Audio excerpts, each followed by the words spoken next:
Hello বন্ধুরা, চলে এসেছি নতুন একটা ব্লগ নিয়ে। আর শুরু করার আগে সবাইকে জানাই শুভ শিবরাত্রি। সবার অনেক ভালো কাটুক। আমাদের এখানে কিন্তু শিবরাত্রি পুজো অনেক বড় করেই হয়। আর এই যে লাইটিংগুলো দেখতে পাচ্ছ, এগুলো কিন্তু সব শিবরাত্রি পুজোর জন্যই লাগানো হয়েছে।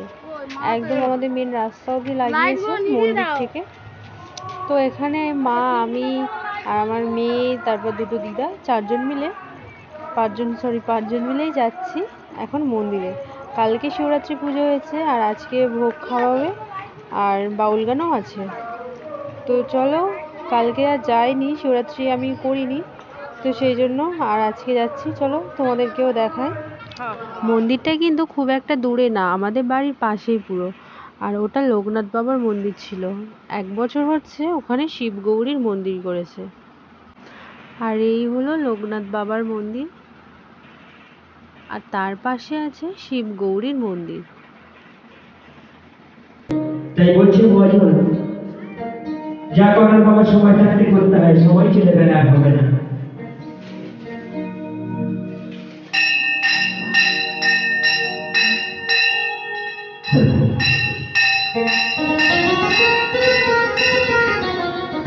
আর তারপর আমরা ওখানে দাঁড়িয়ে কিছু ফটো তুলছিলাম।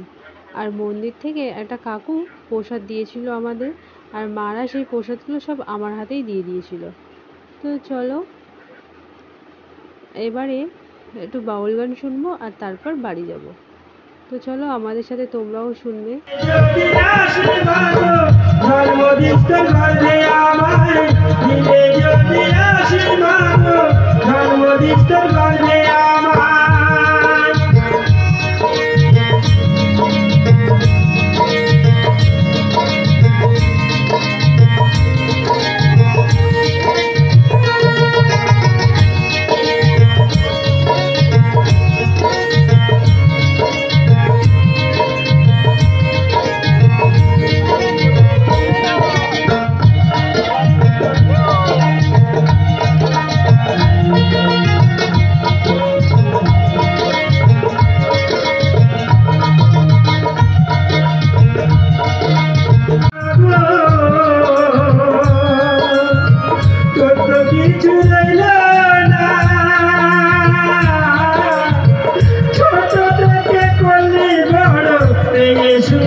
আর এখন আমরা বাড়ি চলে যাচ্ছি, কারণ মেয়েকে নিয়ে এসেছিলাম, সে এত আওয়াজ নিতে পারছিল না, ভয় পাচ্ছে সেই কারণে।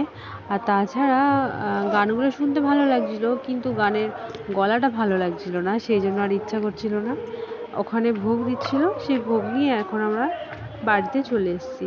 আর আসার পথে আমরা ভোগ নিয়ে এসেছি, কারণ ওখানে যত লোক যায় সবারই দেয়, কিন্তু বসিয়ে খাওয়ায় না, হাতেই দিয়ে দেয়। আর এই যে ভোগে ছিল পোলাও, পায়েস, আলু কষা আর চাটনি। আর এই যে এখানে দিদা খাচ্ছে।